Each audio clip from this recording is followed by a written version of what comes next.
Hello and welcome back to Let's Play X3 Albion Prelude.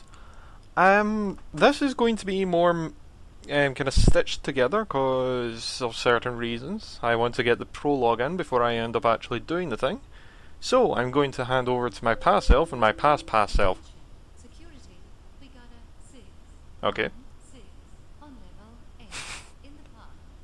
A 616 in level 8. But anyway, yeah.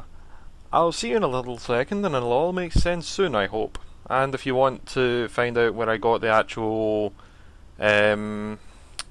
prologue, I'll link it in the description below so you can go and download it for yourself and have a look. It's just a PDF and it's not that large. It's just 9 pages, I think.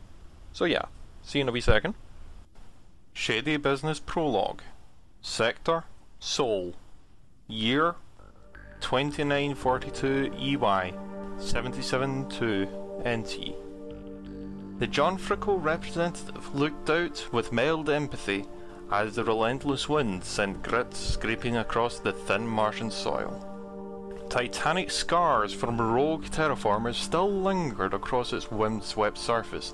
Despite constant erosion, they had little changed in the past 900 years. Mars itself, buried with shattered husks of geodesic domes long ago, but an entire millennia of blown sand could not score the Terran memory. To the Argon, standing placidly behind a full length of reinforced glass, however, it was an ancient, if not mythical, history. 500 stories below him, a thin fog kept the tenuous atmosphere clinging to the western edge of the Valles Martinis. Thousands of lights twinkled below, outlining hazy structures to the hundreds of atmospheric lifters fluttering like busy spacefaring bees. The door to the conference room opened with a soft pneumatic hiss, and the Terran offshoot turned to address the newcomer, smoothing out the blue trim on his creaseless white business attire. He wasn't used to wearing anything but plasticized cloth from Argon Rhymes, but the current situation asked that he go incognito. Welcome to 12 Towns, Mr. Serene. The older woman with short-cut grey hair and pale skin, the colour of cream, stepped just inside the doorway, allowing it to close. She clasped her hands behind her back in a formal greeting. I hope your flight from Asteroid Belt was uneventful. I'm surprised that the USC patrols didn't intercept you at Heretic's End. A small hint of a smile played across her creased features. I had a close call at the jump gate to Circle of Labour, but aside from that, the trip was rather pleasant. The John Frickel businessman returned the smile was polite but non-committal. And even if the USC patrol had performed a routine customs inspection on the scabbard, there was little aside from the darker skin tone to distinguish him from their shared Terran ancestry. The fledgling Argon Secret Service assured him that only an exhaustive comparison of his mitochondrial DNA would expose him. But after what the Argon interrogators had done to the Terran spies infiltrating the Commonwealth after the Neptune incident, he didn't want to put that to the test. As the interrogee commented on after, humans should never do things like that to fellow humans. Good. She extended an open hand in the direction of the conference table off to one side of the lavishly furnished room, offering him a seat. You wouldn't mind if you got right down to business then? He let his forced smile drop off his squared jaw, and dropped into the soft chair opposite the aging martial industrialist. She laced her wrinkled fingers together expectantly on the top of the slate table after joining him. Mr. Serene fished about his inner pocket for the datapad, and after some difficulty with the material, dropped it between them with a soft clatter. She scooped it up eagerly and glanced at the geometric data. I must admit, Miss Nevlin, why is it that you are so interested in the Neville V732 gene? I could ask you the same about the orbital liner transaccelerator technology. The look in her dark eyes turned shark-like. Just let's say it's a gift to my future heiress. She downloaded the data directly to the terminal built within the conference table and uploaded some engineering specifications before returning the datapad. The business transaction took less than a minute, though its implications would span generations. Thank you for doing business with us, Mr. Serene. The Terrans seemed eager to cut the clandestine Argon visit short. I would offer you a visit to our ancestral homeworld, but I have yet to secure ATF lunar security access myself. They got up and made their way to the pressurized door. Neither of them had much time to waste. Perhaps I can offer you a visa to Sora 4. Menelaus Paradise instead? He turned around after entering the empty hallway. The beaches there are fabulous. Perhaps, she nodded back graciously, though her intent was lacking. One day. The pressure door closed between them with a final hiss. This would be the last time that the Terrans would so willingly share the technology with their Argon cousins. Sector, Belt of Aguilar, 2946 EY 774 NT. Jaco Serene tapped at some virtual screens, glossing through some progress updates from research and development. Despite the furious pace of the technicians and engineers in the testing laboratories right outside of his office, the active noise control systems in his plush office kept the vibration outside to a dull roar. The department head frowned at the report and leaned his stockily frame back into the well-used material of his office chair, his thick fingertips drumming across his neatly organised desk. After collecting his composure, he initiated a tridio call. A woman in a seamless white coat answered, her stern features obscured by safety glass and a moulded black respirator. Behind her, a bright plume of plasma shot out from a partially obscured ion drive, bolted down to the floor. Technicians swarmed around it, taking remote measurements and adjusting tolerances. The sheer force of the reaction drive test shook the feed. I just read your reports on the new engine requirements. They are frankly, Dr. Meyer, unacceptable. His large brow creased. Make it more compatible with our existing product line. The highway system goes live in less than 2 years. But sir, the existing OLTA specifications you provided were designed with matter-antimatter annihilation drives in mind. The roar of the ion output test behind her made her technical assessment hard to understand. That is not my problem. What am I paying you for? He slammed his meaty fist into his desk. It caused some steaming coffee from the nearby cup to jump its chipped ceramic lip. Our clients will not tolerate excess drive wear just to shave a few hours off their inline flight time. The engineer glared back at him. You have my report. I cannot complete my project without the Terran drive technology. If you cannot supply me with a working matter-antimatter drive, then it is not my problem. She cut the feed, just begging for a written performance notice. Her second in less than a year. Jaco ran his sweaty palm across his face. He was quickly running out of options. This project could catapult John Frico ahead of all other competing Argon companies as an engine manufacturer. Even the mighty TerraCorp. And while TerraCorp still had the competitive edge of being founded by 2 actual Terrans stranded in Argon space, John Frico's founder, Sir Alman Johnfrisson, had no such inside advantage. Procuring Terran technology through legitimate channels was no longer an option. His business contact on Mars died less than a year ago, due to natural causes or dark space intervention. He did not know. And now that the Commonwealth governments banded together to restrict the access of their technology licenses to Terran interests, he couldn't risk breaking the advanced technology embargo without serious sanctions from the Talari Prophet Guild. Even now, rumours are circulated that the Argon Secret Service managed to steal blueprints from the AGI task force, but his contacts there did not go deep enough to confirm it, let alone get him access to them. Instead, he'd have to resort to some real shady business to see this through.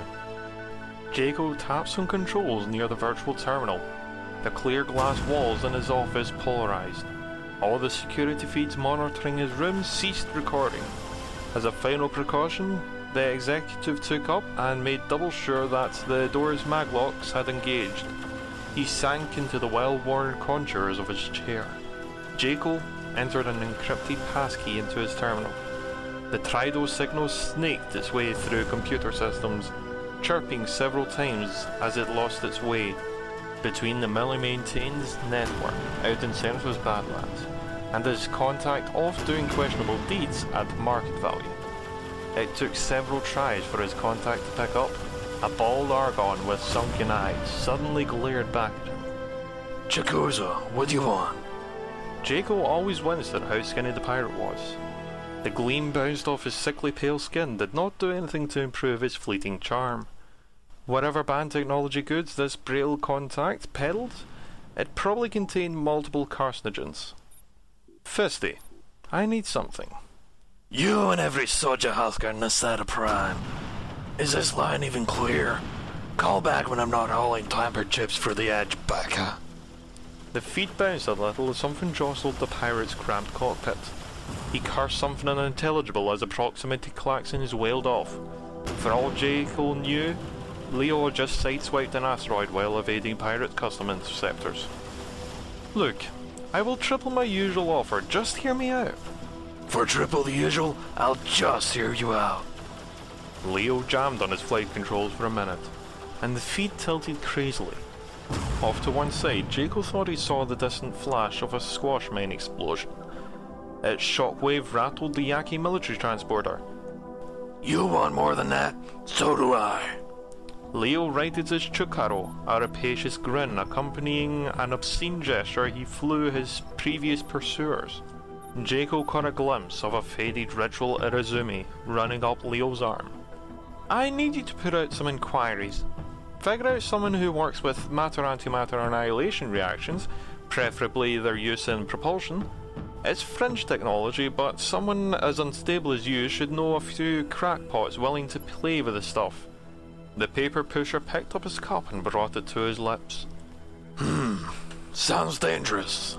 Leo grinned, seeing a chance to ramp up the payments.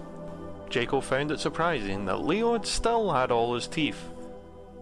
If John Frickin could part with the computer plan, I'm sure we can make something work out with my Oyoban. Jaco nearly spat out of his coffee. An entire factory? He was going to have to shuffle a lot of forms to make it disappear off of John Frickel's books. Fine, whatever you want, just get this done, please. Jaco didn't even wait to see if Leo swung his ship around to pick up any survivors. The split demand for slave labour in our ore refineries was unsatiable, especially after losing so many ships during the final stages of Operation Final Fury. Oh, and Fisty, this call didn't happen. He cut the feed. Sector, Thane's Excavation, 2946 EY, 776 NT.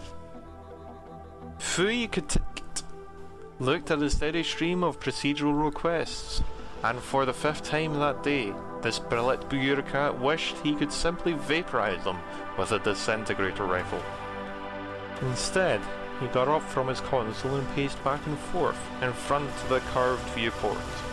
Just outside the Strong Arms headquarters, several frigates slid about in the silent vacuum in precise military formation as they patrolled the sprawling cluster of factories, churning out all types of weaponry and engine parts for the bargaining Split Corporation. Fouquet admired the angular red hulls and frontal spines bristling with Gauss cannons. Automated flak turrets tracked inbound freighters. Entire batteries of ion shard rail cannons itched for any excuse to discharge indiscriminately and with extreme prejudice. Split design mirrored the race. Brutal. Exact. A razor edge plunged into the hearts of worthy enemies. Fui Tikit paced back and forth in front of the impressive task group, and for the 10th time that day, imagined himself on the bridge of a war machine. Instead, his boots clomped down against the grated floor in monotonous rhythm. The wrinkled skin near his top knot flexed with pent-up aggression. The Spartan crucible was nothing more than a cleverly camouflaged cage. His console beeped. Fui Tikt ignored it. It beeped again, insistent. With a resentful grunt, the untested console warrior sat back down and accepted the incoming call. From the ornate necklace, partially obscured by a courtier coat, the strong-armed representative knew that the caller hailed from one of the minor warring split families. The great family Rai requires strong-armed corvette weaponry and engine parts. The cloak split on the other side of the feed wasted no time with veiling his tough negotiation. Fui Tikit watched the incessant six-fingered gestures across the feed. You will provide them a discount, or we will lay waste to your holdings. Fui Tikit's laughter bellowed, threatening to cross the vacuous expanse without electronic aid. Your fleets are decimated. Your factories lay empty. Your threats are hollow and cry desperation. His own gesture swiped wide with dismissal. Family Rai will pay a premium for our goods, or the major families will make your lineage as you have appeared to me, nameless and soon to be forgotten. Fui Tikit reached for the terminate call button. Wait! The family Rai retainer's apologetic gesture stilled Fui Tikit's six-fingered hand. Kau Naktok acknowledges your strength. Family Rai requires 500 railguns and 2,000 quantum troops every Missouri. We will honor your demands. Family Y will give Strong Arms 10% more for each part to secure this exclusive arrangement. What say you? 20%. Fui Tickets countered, but he had already turned his attention to those other procurement requests still pending. These empty, meaningless exchanges wore on him. Not only did Keo Nukit think lesser of him in station, but the courtier saw him as a clever disguised laddie in split skin. It is agreed then.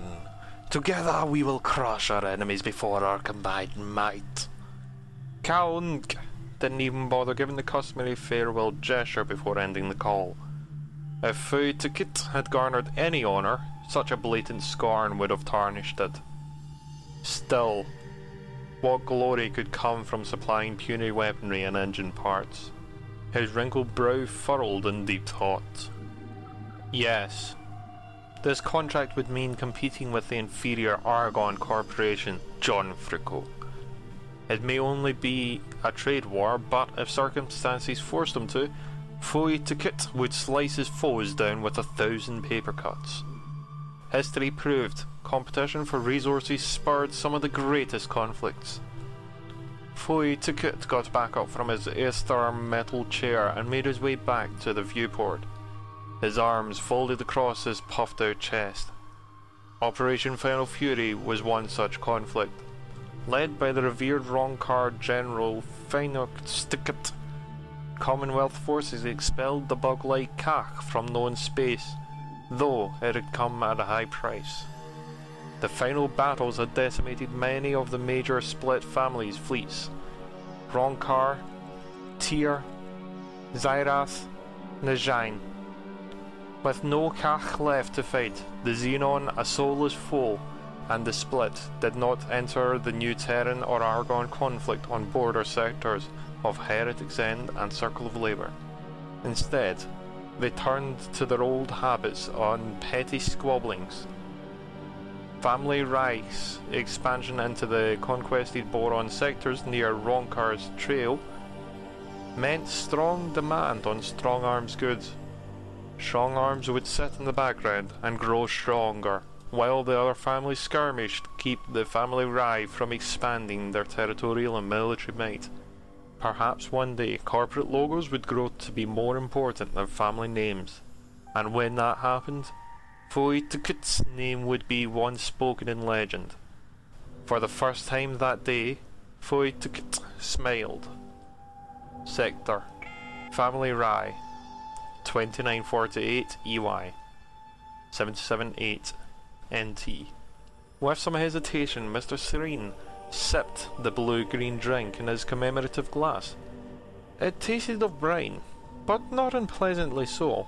The head of the John Fricot delegation plucked the artistically sliced sliver of fish from the angled glass lip and plopped it in his mouth. Jaco looked down at the exquisite buffet. Instead of flowers, arranged bladed weapons, framed large platters of chelt, and the sheer number of variations on basic scruffin fruit amazed him. As far as Jaco could tell, the seasoned dishes didn't even contain stot spices. Family Rye had truly spared no expenses for this ceremony.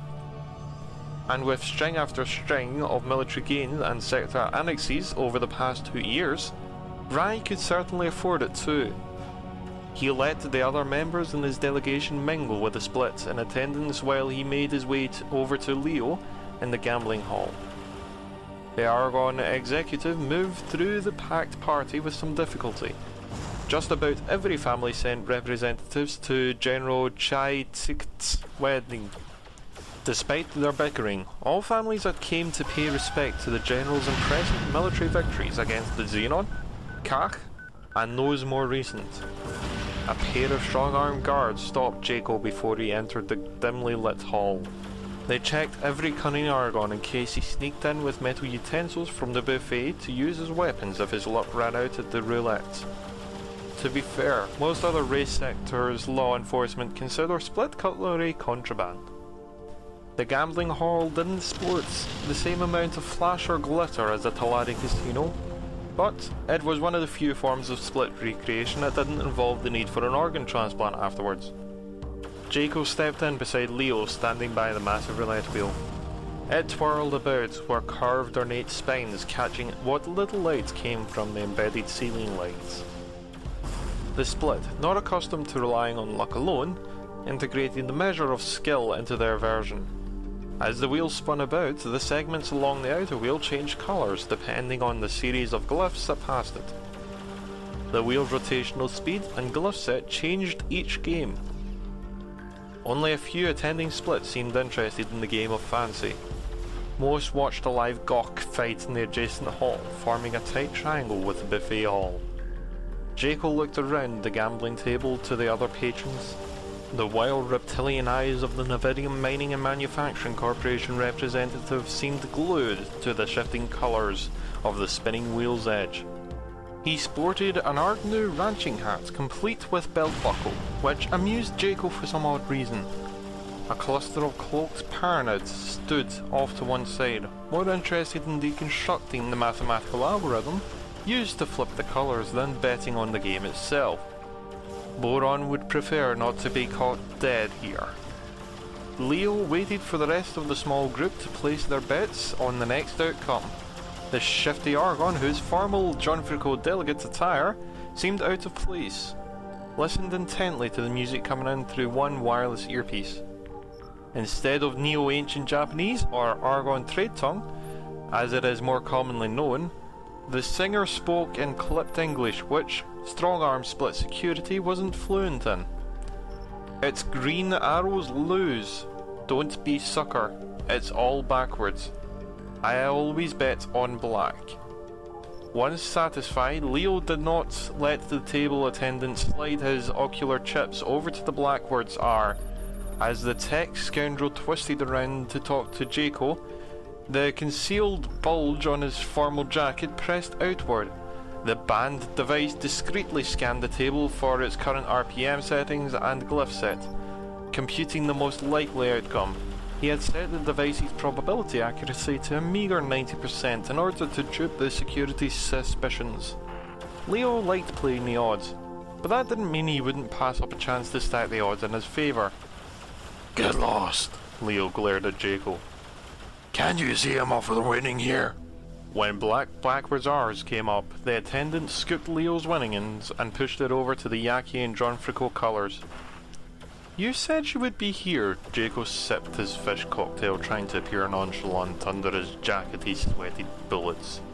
4 years and millions invested into your wild goose chase. She better show up or our hackers are going to come collecting, with interest. Relax.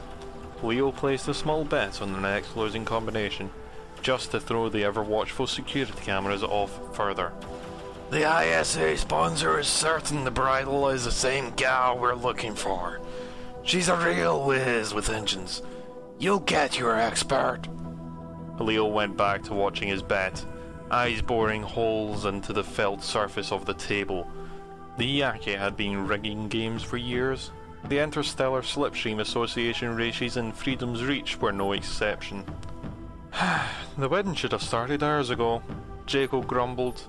He watched the Argon News Network correspondent covering the event a little ways away, relaying her shared suspicions to the ANN viewers. Just keep your jacket on. He rolled his beady eyes to the anxious executive. We'll come through this just like we did for the assembler drones. Go watch the Gawk fight or something. The Gawk deathmatch in question drew the largest crowd during the festivities. Inside a large triple-shielded arena, a lone split warrior faced off against a huge half-reptile, half-insect-like creature.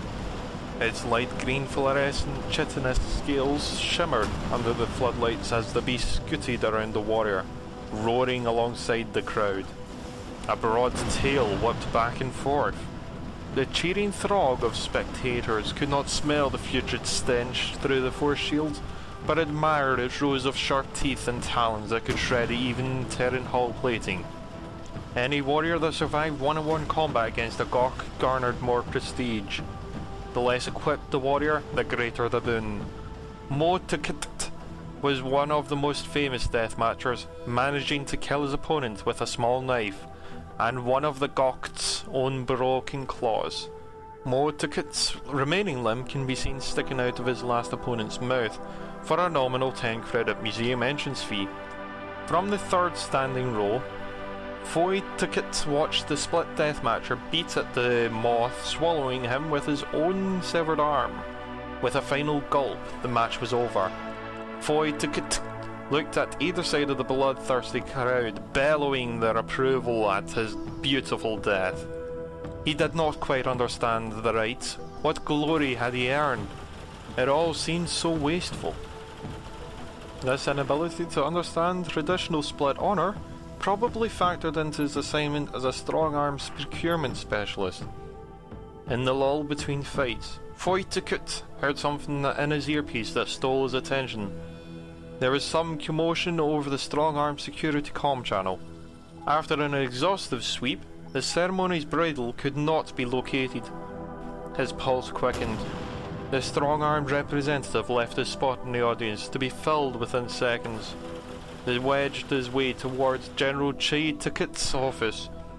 Foy Tukit now wished that he hadn't offered up the female split to the family Rye General.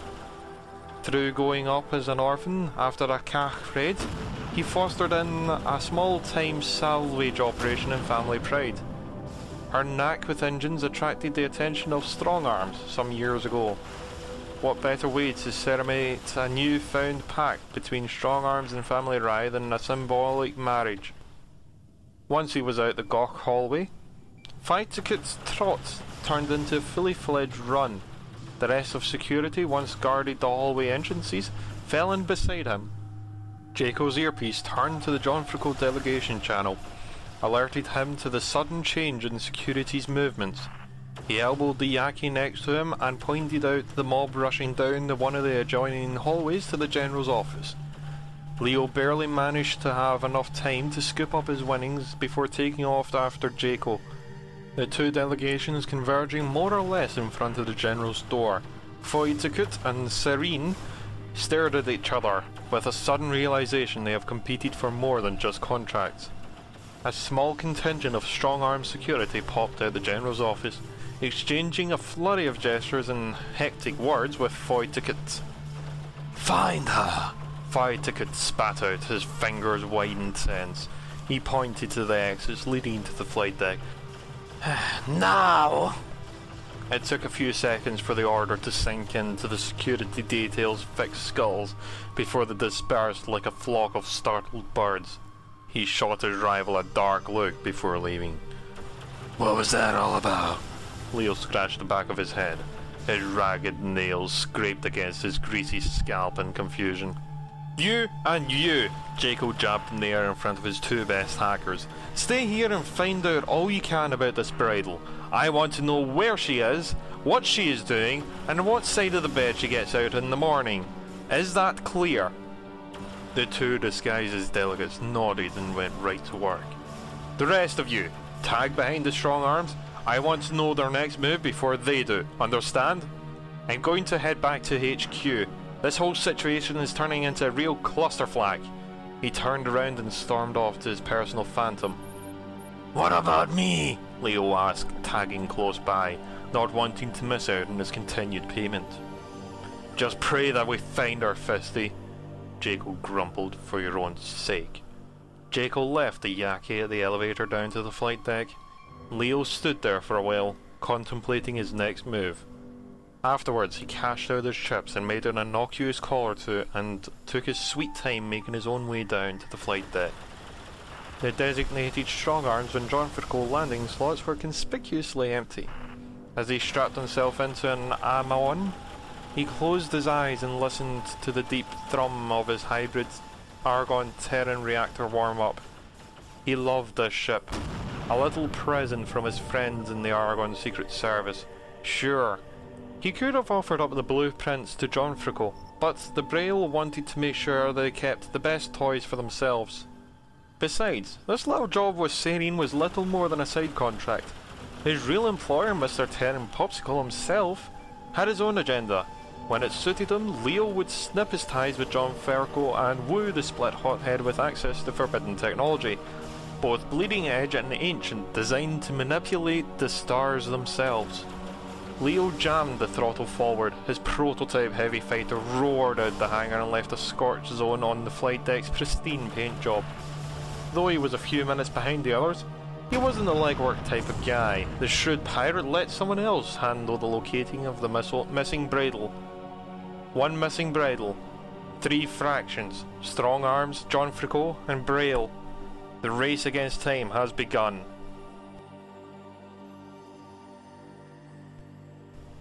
And welcome back. I hope you enjoyed that, especially the missile at the very end. Yeah, that makes sense to everyone else. To me, it's a little confusing because it's like time-wise. Now, what's happening? I'm going forward in time and backward in time at the same time. Anyway, Honourable Space Monkey 9288, shame has come to the family Rye. Ceremony between family Rye General and his female bridal fallen apart. Bridal is nowhere to be seen. An extensive search of family Rye would show weakness in the fragile time of military expansion. The Strong Arms Corporation asked to track the female down to save the family Rye face. Strong Arms deals weapons, and we do not track down lost property. Strong Arms subcontracted you instead. Your discretion and resourcefulness are well known to us. Agree? I'll consider if the price is right. Yeah, ignore that and that. Talk to Fai Fatuk, the procurement specialist in Strong Arms Corporation and Signs of Excavation. Okay.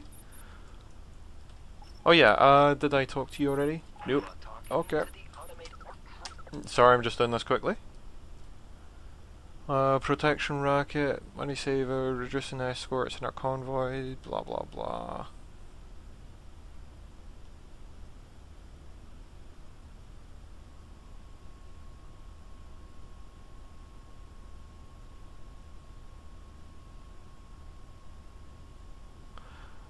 Huh.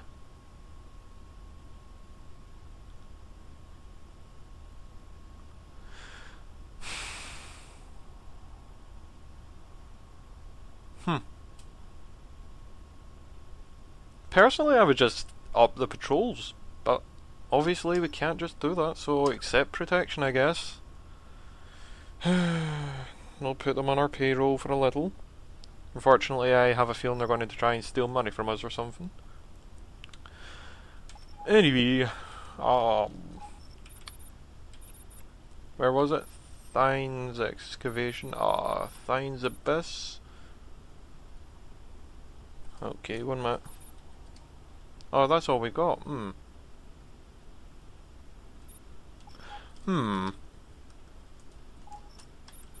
Okay, that's not too good. Interesting. I thought we'd been there before. Well, I'm making an educated guess. If this is Thines Abyss, it's going to be quite close to here. And that's Family Tirk. So we'll go to Family Naiji. And we'll have a look there to start with. Anyway. Yeah. Hello and welcome to the Shady Business line plot. Never done this before myself, so... yeah, kind of like everything else. Yeah! I've never done this myself, and I really... yeah. Okay. Where are you want me to go? Well, I know where you want me to go, but where? Like, what location? Also, I'm just scratching my hand right now, don't worry.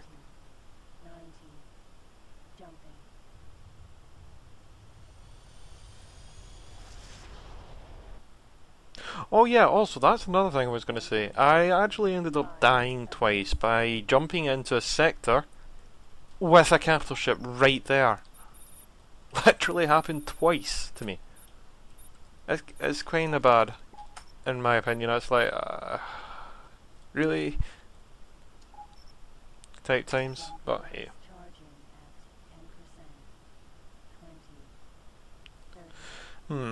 I hope it's not in one of the Xenon sectors.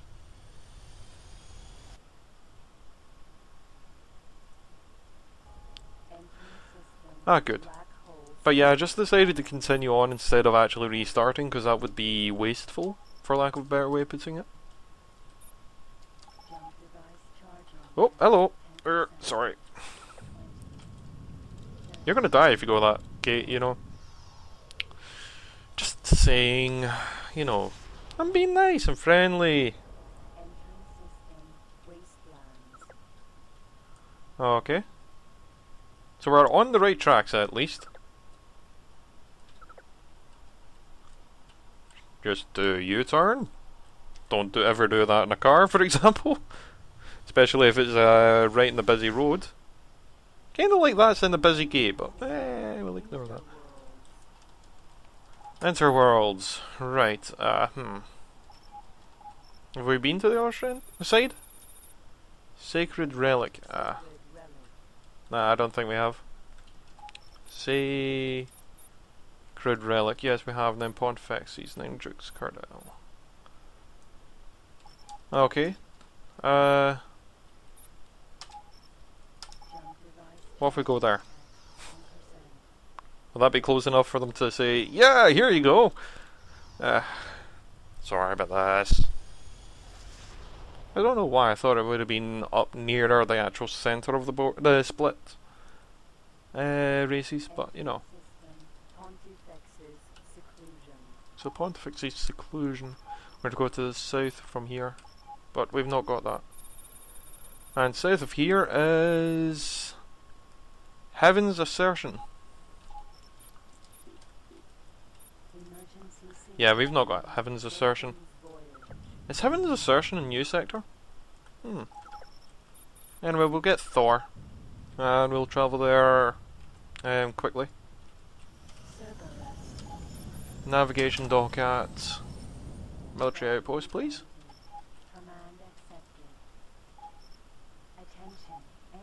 Oh, that's fine. Don't need energy anyway. Oh, well, I'm travelling this fast! Oh yeah, I love that. I just still love the hell out of that. Come on, who wouldn't love that?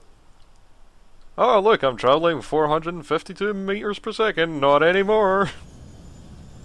Yeah, it just seems to double the speed, which I'm more than happy with.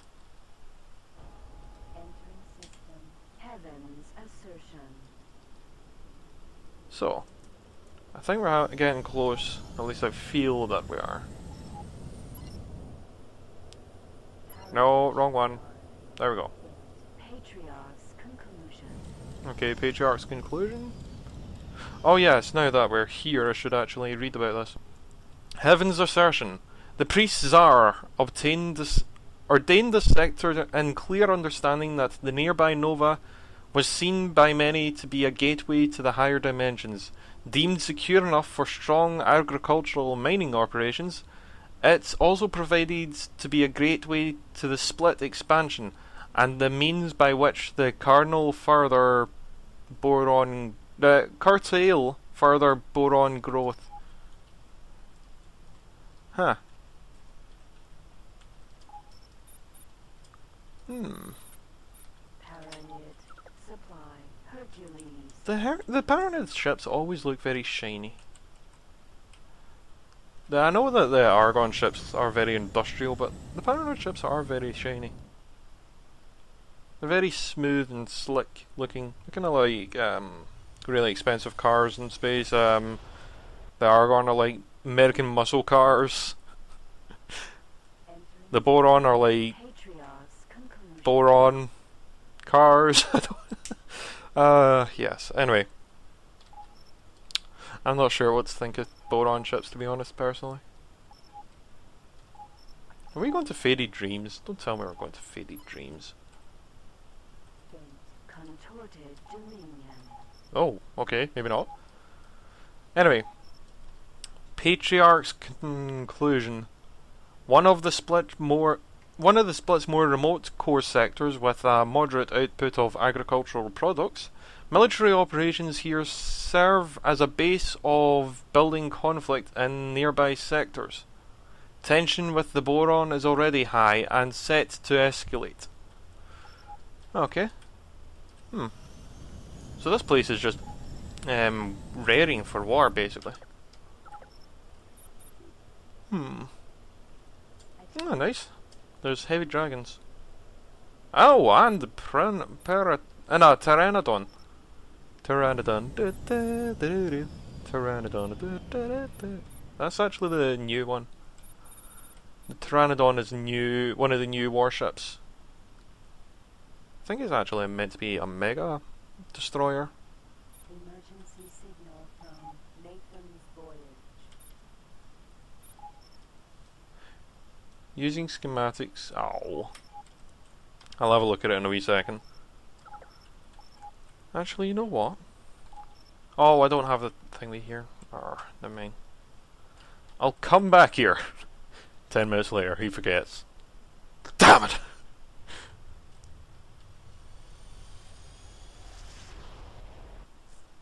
Oh, yes, I forgot the music, didn't I? That's why it sounds awfully quiet. I'm very sorry. I'll be back in a second. Welcome back. Sorry about that. Of course, the next tune is a silent one. Anyway.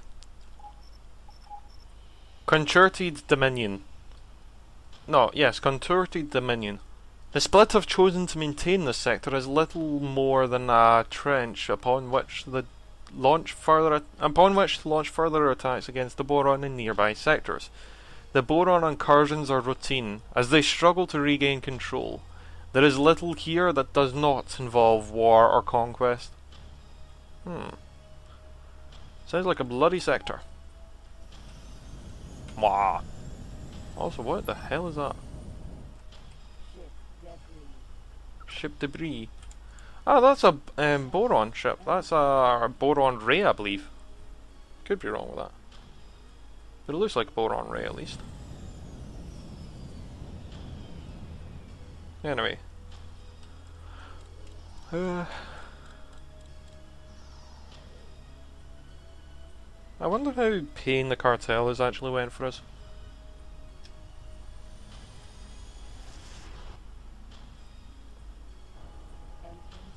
Anyway, we've arrived! Woo! God, that was quite far, wasn't it?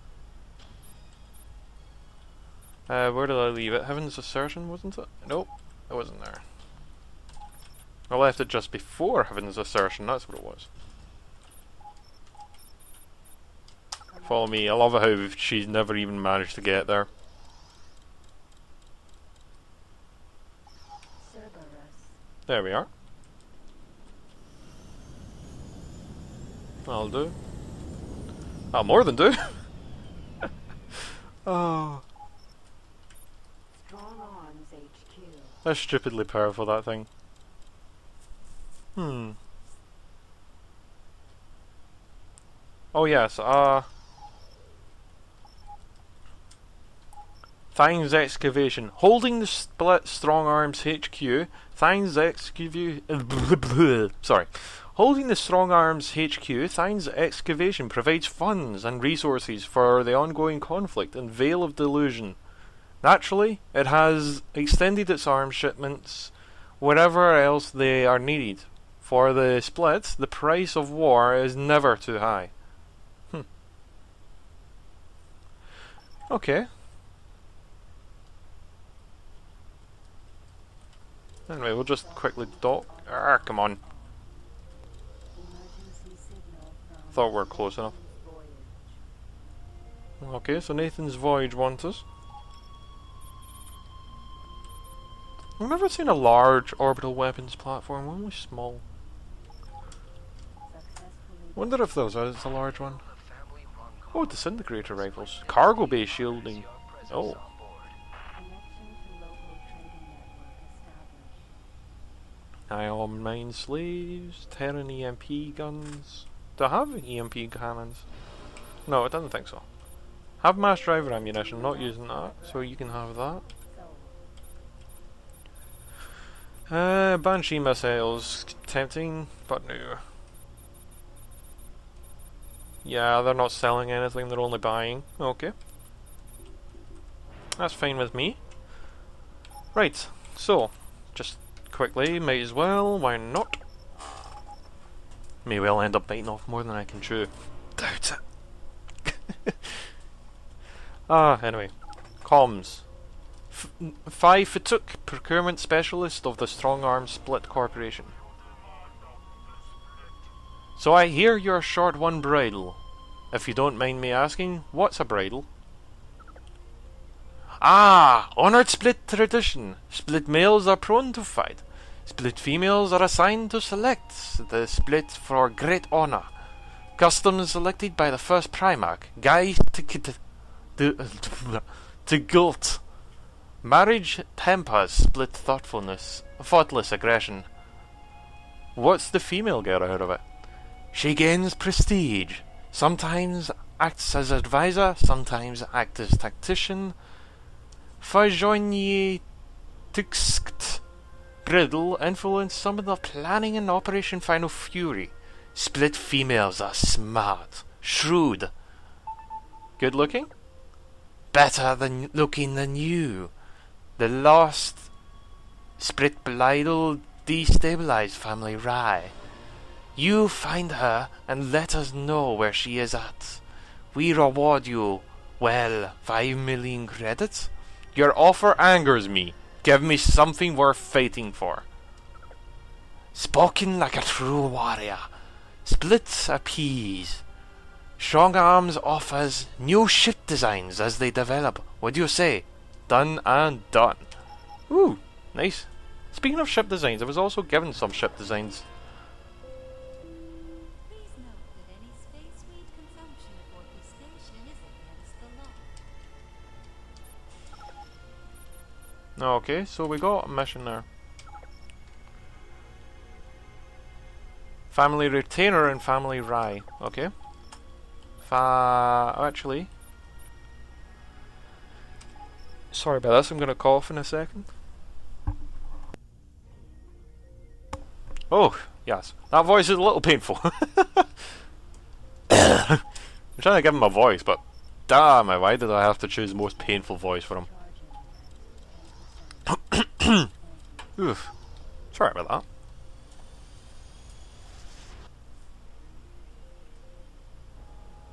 We'll probably talk to the family Rise, what do you call it? Oh, I keep going, Family Rise Retainer in a wee second, and then end the episode. Because, let's be honest, this is already going to be one hell of an episode to render. I'm actually quite tempted to get a Pteranodon. If anyone else thinks that might be a good idea, please leave a comment below. After all, it is one of the new ships, and it might be interesting, because it is a larger ship than what I've got currently, I believe. Let's have a look. Split shipyard. No, trade, I mean. There we go. Pteranodon. It does cost 92 million, and I've only got 117 million. So it would basically take up all my money, and it's quite a bit slower, as you can tell. But it would be able to transport more, I believe. 8,500. Yeah, 8,500. It's almost twice as large cargo bay.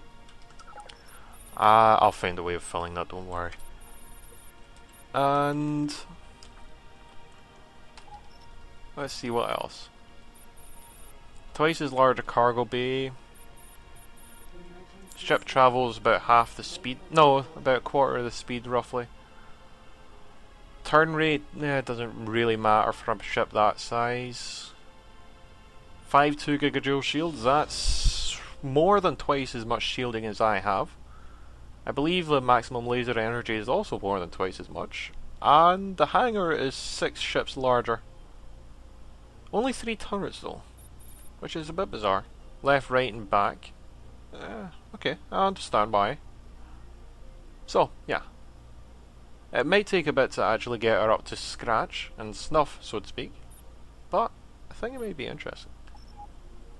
In the meantime though, we'll drop an advanced satellite here.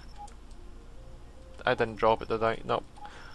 I said we'll drop an advanced satellite here. There we go. And we'll jump to Rye? Where's Rye? And don't tell me I've not found their location yet. You did say family Rye, didn't you? Family night here. Ah, okay. We need to find family Rye. Give me a second. Yeah. It's a good move, isn't it? Mm-hmm. It was a good idea. Actually, I've just had an idea. What I'll do is I'll compare the stats of my Cerberus to the Pteranodon on screen for you. I'll put an actual text up. So on the left hand side we'll say is the Dog of War, or Cerberus. And on the right we will have the Pteranodon. So yeah. Just so we can get a comparative stats wise. Now, where the hell are we meant to go? God damn it. Damn it? No. So, oh god. Okay, well, at least it's on the opposite side of this sector, I guess.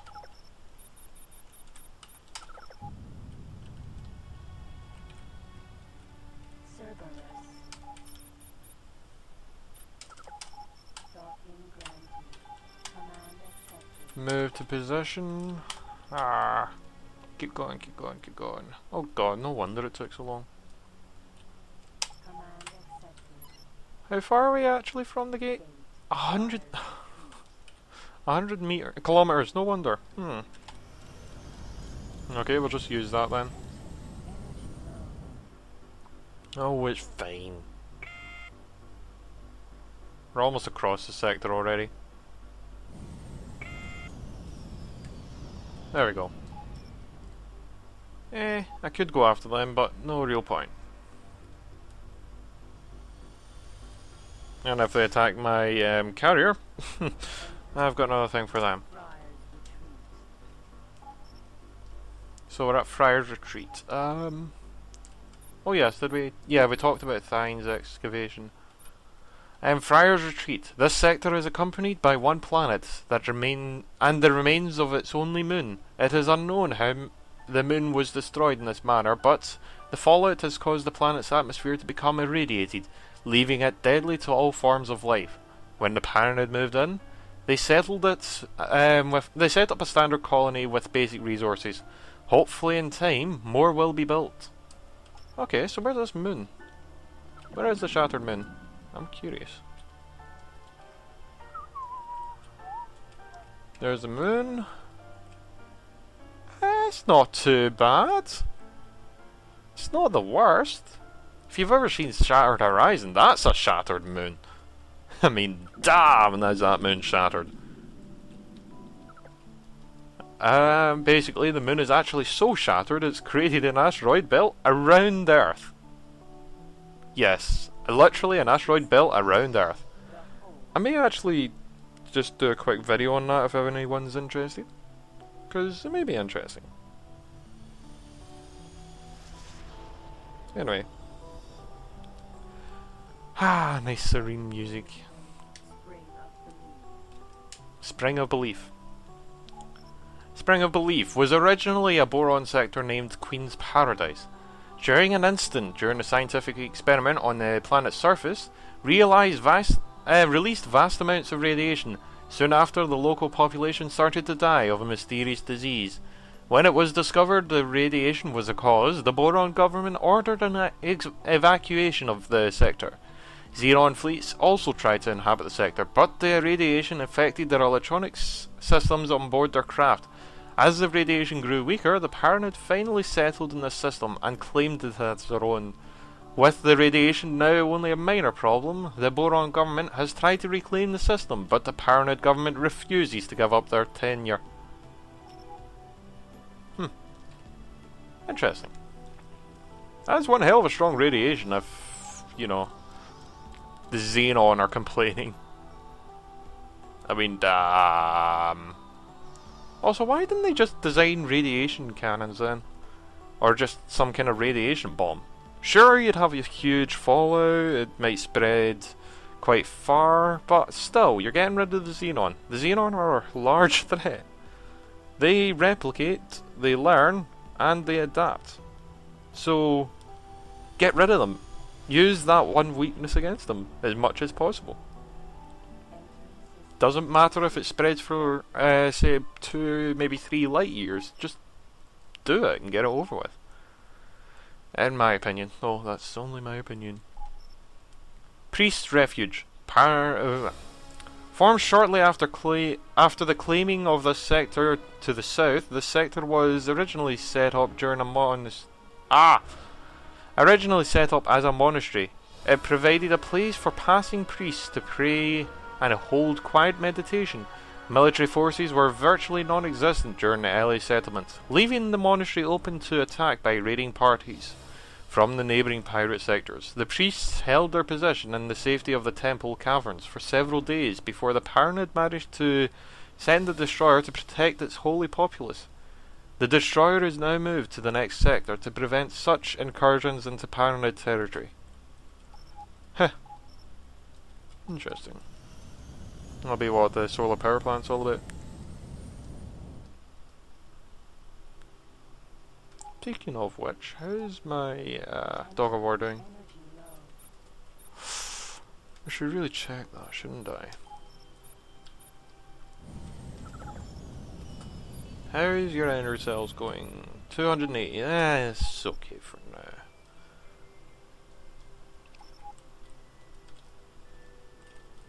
now.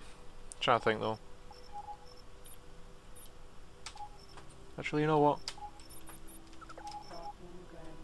This time I'm gonna let you actually dock because they should have energy cells, right? Yeah, they've got energy cells, and I can't be bothered fiddling around with freight drones. So, hello, what the hell is that? Oh, it's another. Never mind.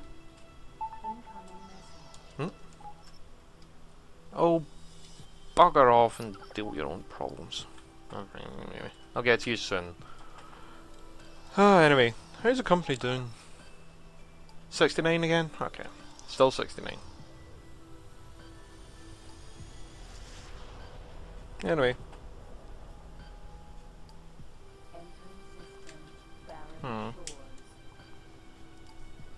Barren Shores. This system was originally empty, with a few asteroids creating a barrier near the gates. This was until the boron moved the gate away from a vein of asteroids. Barren Shores today has become a thriving trade colony, with exports being high. Wherever high-tech goods are available, Wherever high-tech goods are available at this time is unknown. Ah, right, whether high-tech goods are available at this time is unknown. Okay. There is a lot of asteroids, though. Wonder how many of them are actually reasonably good. Anyway. Whoa, that was a little too close for my comfort. Actually, quite tempted to just pull up and actually lie above this all. But, yeah, we'll keep going for now.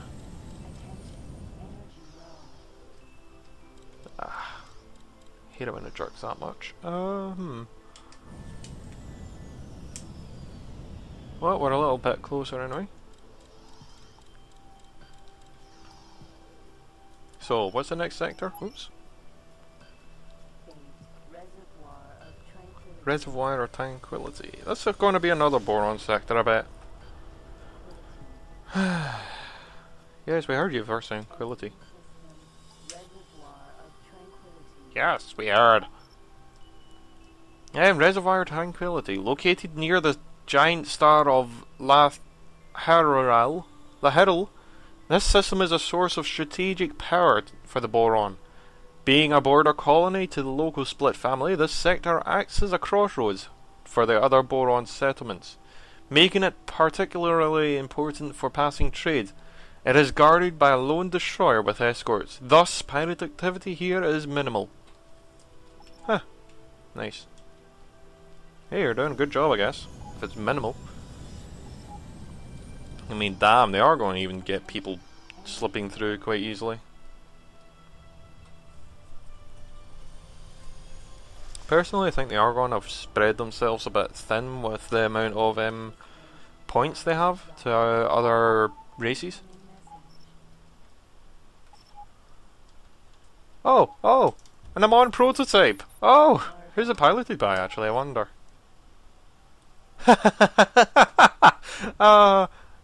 Oh, that's just too good.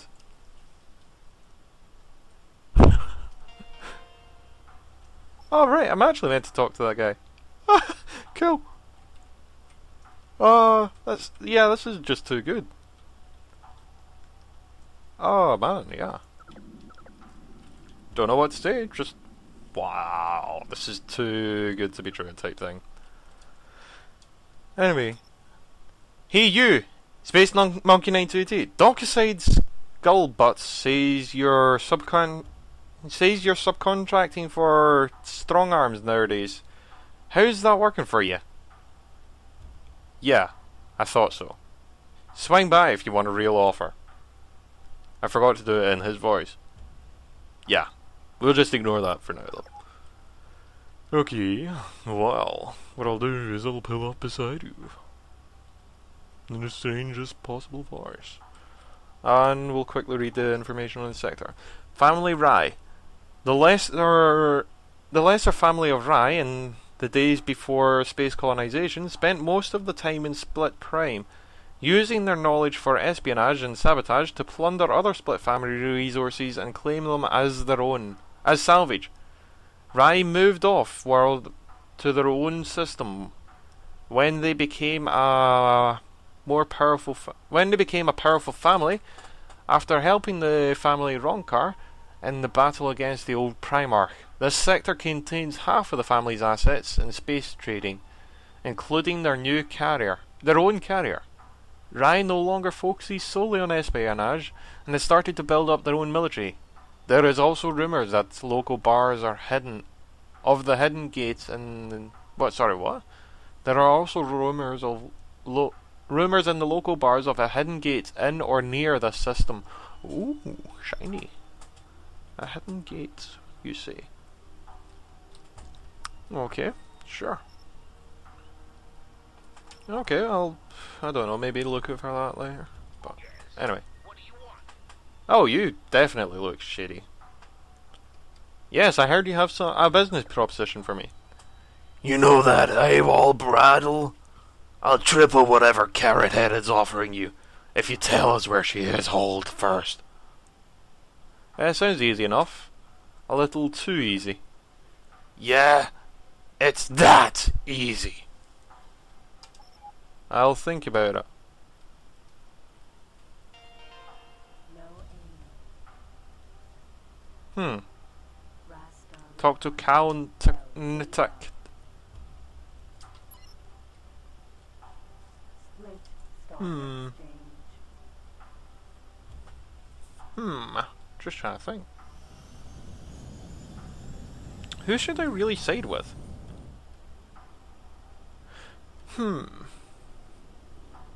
And how does Braille factor into all this?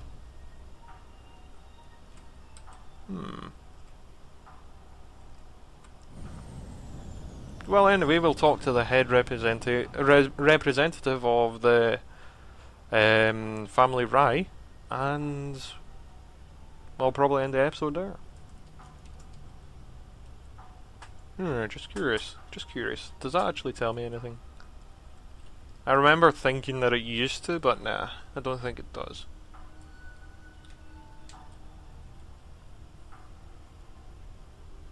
God damn it, it's in Japanese, I think. Ah, well. Anyway. We'll just dock. Successfully done. All hail the family Ronco. The Split Dynasty honors your presence on board. Connection. Anyway. Right. Kilnit. I'm here to inquire about the missing family Rye bridal. You seek ho shita and ta sheet. She gone. Take engine parts with her. Fold me never again. Look, buddy, I couldn't care less about your some quantum tubes. I'm just looking for her, not your problems. She long overdue with promised engine parts. Now splits. Have to rush to meet family Rye military supply order. No time to talk like with likes of you. Go away. Hey, wait! What if I get you different parts to meet your deadline? Will you at least tell me where she went? Fine. You get substitute parts. You get her last employer. No parts, no tip. Done and done. Incoming message. Okay. Bring me 250 units of quantum chips to split. Okay. I'll probably do that off camera. Anyway. I think I'll leave it there. It's an hour and 8 minutes. It's reasonably good. And my voice is going to probably crumple soon. Anyway. I think I'll leave it there. And until next time, all the best. And I hope you enjoyed. Because I'm certainly enjoying this. Especially with all the very bad voice acting that I'm making myself. Yay for self-deprecating humour. Anyway, see you there.